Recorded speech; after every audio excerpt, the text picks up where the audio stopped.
What's up, guys? On this video, we're going to be going over how to actually do a pull down, and we're going to use a demo of myself throwing a pull down. So here it is. Bam.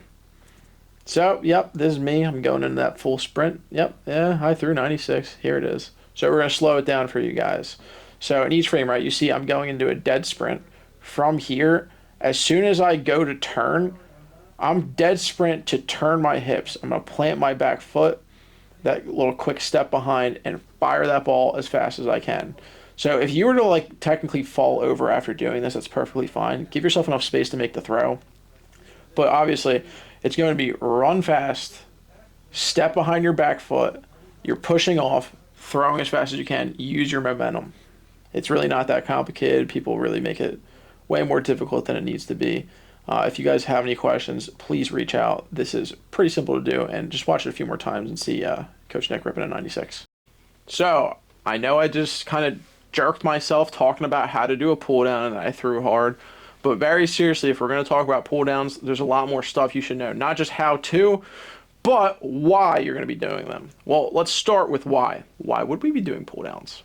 You're going to be doing them for a couple different reasons. If you're a young guy, you can work on pull downs to do your speed training as long as you have the right mechanics and you're doing them the right way. It's going to train you to move faster, and if you're doing them in low volume, it's going to be very safe and promote harder throwing because you're pushing your body to somewhere you haven't gone before. And you can't get on the mound and throw a 40-pitch bullpen and try to max out every single time. That's not going to go well either. So in small doses, you can really help yourself, and it's good for everyone, whether you're a pitcher or a position player, because guess what? Position players have to throw hard too.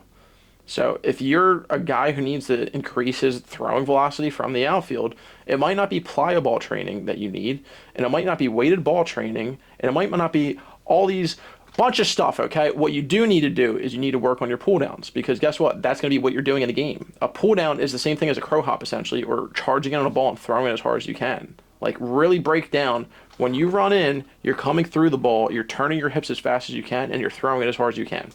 So that's all pull down is. It's really simple, right? We're running fast to push our body to new speeds. We're then from that position trying to turn our hips. Why do we turn our hips? Well, it's to put ourselves in a good position to throw. You're not going to throw like this. You're going to throw with your hips turned so you can come through that baseball. So as long as all of these things are working together, you're not going to hurt yourself and you're going to do it the right way. Now, as you get better at these, you're going to feel like you're not doing it as much. So like if you're feeling a little bit more stress on your arm, or like if one throw in particular, like, oh, that was off. Well, if you go and look at the footage, your mechanics are probably off a little bit, because you shouldn't really be throwing pull downs and be like, oh, that hurt. Like, you're going to get to a point where you throw and you don't really feel like you did that much. You feel like you exerted yourself, but it's not like a pain or anything. If you feel pain, you're doing it wrong.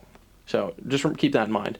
If you feel pain, you're doing it wrong. Maybe start by going like 50 to 70% and start working your speeds up. Go slow before you go fast, essentially, if you're still learning how to do it.